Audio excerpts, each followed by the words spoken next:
In 1726, a traveler reached the city of Lagado, ruled by a royal family on the floating island of Laputa. In the city was the Academy of Projectors, funded directly by the king himself. Within the academy was this, the engine. It was created so that the most ignorant person, at a reasonable charge, and with a little bodily labor, might write books in philosophy, poetry, politics, laws, mathematics, and theology, without the least assistance from genius or study. This was a fictional device from the stories of Gulliver's Travels, and it is thought to be the earliest known reference to anything resembling a computer chip. Today, the engine is very real. The latest advancements in AI have reached a point far beyond the original imitation game posed by Alan Turing. He believed that if a machine could fool a human into believing it was talking to another person, then it could be considered intelligent. This became known as the Turing test. Large language models like the famous ChatGPT are more than capable of passing this Turing test. It can write anything from song lyrics to short stories to a cover letter, all with strangely natural-sounding language. To Turing's amusement, it can also imitate different voices, whether that's a cartoon character, a movie star, or even Turing himself. Generative AI can even turn text into pictures that have never previously existed before. It can create entirely new characters or a complete scene that would rival some of the best concept artists in the world. One piece was awarded first place for digital art at a state fair, causing some controversy. Like the language models, it can also closely mimic the styles of numerous famous artists, from Pollock to Rembrandt to traditional Japanese ukiyo-e. It was always long believed that humanity's use of language was an ultimate sign of our superior intelligence. It was something only humans could do that could separate it from the animals. Our use of language is what allows us to build and transfer knowledge across generations through the ever-growing library of stories, textbooks, and articles. But now that machines have learned this capability, it has many people fearing the inevitable singularity, the point when machines reach human intelligence. But is there really anything to fear? To answer this question, we must first define the thing that we cherish and fear the most: intelligence itself. What makes something intelligent has never been clear and is always fraught with controversy. In the Western tradition, it is thought of as the ability to reason, an ability gifted to humanity and unavailable to the animal kingdom. Eastern notions included reasoning as well, but also placed emphasis on social and spiritual aspects like humility, doing what's right, and knowing oneself. Often words like intelligent, smart, wise, talented, or gifted are used to point to some special ability while being equally vague in what that special something is. Modern concepts of intelligence have focused heavily on specific kinds of reasoning and cognitive abilities in the form of IQ tests. They test mainly pattern recognition based on visual, spatial, numerical, and verbal abilities, using little puzzles to complete a sequence to finish the pattern. Each question feels a lot like a coding problem, where the purpose is to find the right mental algorithm and apply it. While IQ was a decent predictor of academic test scores, what it was originally designed for, it was overly restrictive and failed to account for other critical skills, like social, emotional, and physical abilities. Creativity is also vital for the invention of new ideas, techniques and technologies. Many Nobel Prize winners have a variety of creative and artistic interests aside from their main academic ones. Memory and speed also seem to be related. Smart people are often able to store and recall lots of information in great detail. They can also solve problems, or at least make progress faster than others. Some kinds of work require quick thinking, while others are marathons that last entire careers or lifetimes. Another way of looking at intelligence is through its construction. The idea of a thinking machine has existed ever since the Industrial Revolution introduced all of its mechanical marvels. Long before computers, there were automata, precise machines that executed complex calculations or actions. With the invention of clocks and watches, it was evident that machines could do just about anything with the right parts. All kinds of early robots were made to write, play music, or even fly like birds, and the earliest calculators were purely mechanical. However, they were limited to the very specific actions they were designed for. Most machines were single-purpose until the idea of generalized programmable computing came along. With software, the purpose could be changed without new parts. The right series of functions and instructions is capable of doing everything from analyzing spreadsheets to streaming movies to simulating entire virtual worlds. Computers have given us ways to search, store, and manipulate information that used to be reserved for the greatest minds, and in many ways even exceed them. Yet, we would hesitate to call apps intelligent. They feel more like fancy tools, like digital automata injected with more complicated abilities. Like other tools, they are only as useful as the person using it. They can't learn, discover, or create anything on its own. This is something that even the simplest of living creatures could do far better than any software ever created. An insect, a lizard, or a bird can learn to control its own body, understand its environment, survive, and mate, all by simply being born. It has an innate system able to take in information from all kinds of sources and map it into useful knowledge. It evolved to generate its own intelligence without needing to be designed. Neurons first helped to coordinate signals from the strange and diverse multicellular bodies of the earliest creatures, a kind of movement intelligence. Then, as the sensory arms race exploded, touch, smelling, hearing, seeing started to flood in huge amounts of new information that needed processing. The brain started to emerge to decode the senses and coordinate it with movement. It gained sensory intelligence.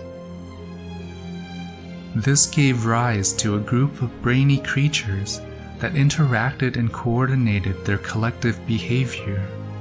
They would communicate with one another, cooperate to avoid predators, compete to attract mates. They became socially intelligent. As their sphere of information grew, their data context expanded, so did their ability to learn and adapt to them. The abilities that feel so automatic to us are often taken for granted. What a tiny fruit fly or goldfish can accomplish are things that entire teams of smart engineers still struggle to reproduce in machines. Robots have trouble balancing or moving on feet, and are often unable to adapt to different terrain very easily. Their movements feel robotic and can get stuck often. Phones are packed with sensors like cameras, microphones, GPS, and gyroscopes, but they are mainly there to capture information rather than understand it. This has gotten better with computer vision and natural language processing, yet the most they can do is detect features and objects, and only the ones it was trained on. They don't really understand what they are sensing and still need human input to train and correct them. And forget about socializing. Without being able to truly understand its own parts and environment, social interaction won't be happening for a while. We haven't even talked about pure, abstract intelligence yet. Outside of movements, senses, and socializing lies what may be considered pure intelligence, the kind of intelligence represented by abstract ideas and concepts rather than direct data from the world. It is how we can think of a million without a million objects, or how we can understand forces without having to see objects move or interact. Abstract rules and logic allow us to deduce and induce solutions to problems, to observe and uncover truths about the universe, to create new and fantastical things. This harkens back to the pure reasoning that seems to separate humans from other creatures. While many smart animals show high levels of all previous intelligences, none have invented new tools from their imagination, carved out stories and legends that last generations, created ever-growingly complex civilizations, or discovered laws that govern our world. What all of these representations of intelligence all have in common is the ability to gather and make sense of information, to find and store patterns, and then apply and recombine those patterns in order to solve problems and adapt. What any type of intelligence is intelligent about depends on the information it is processing, its data context. Each kind of sensory modality, each kind of movement and balancing, each kind of social situations would each have their own level of understanding and refinement. More importantly, it is able to integrate and coordinate this knowledge as a whole. It isn't just controlling its body, sensing the environment, or socializing with others. It is doing all of it simultaneously, automatically using the most important pieces at any given moment to govern its decisions. Using this general definition, anything can be intelligent, whether it's made of code, cells, or cities. Biologists have shown that even clusters of cells have their own kind of intelligence.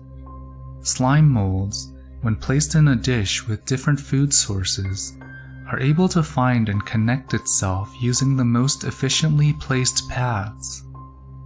It is able to navigate mazes, and even more impressively, when it is given the layout of Tokyo train stations, it was able to create a more efficient system than the one designed by humans. Biologists like Michael Levin have also demonstrated that cells have their own bioelectrical language that allows cells to communicate with one another. These electrical gradients can tell organisms where to grow certain body parts or when to repair. Flatworms can grow 2 heads or no heads when the electrical ion channels are changed without changing any DNA information.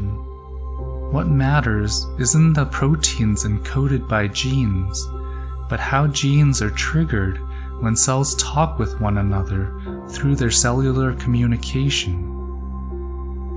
The same concept can be applied to social signals on a completely opposite scale of cities and nations. Societies need to solve many problems in order to survive. It needs enough resources to feed and shelter its population.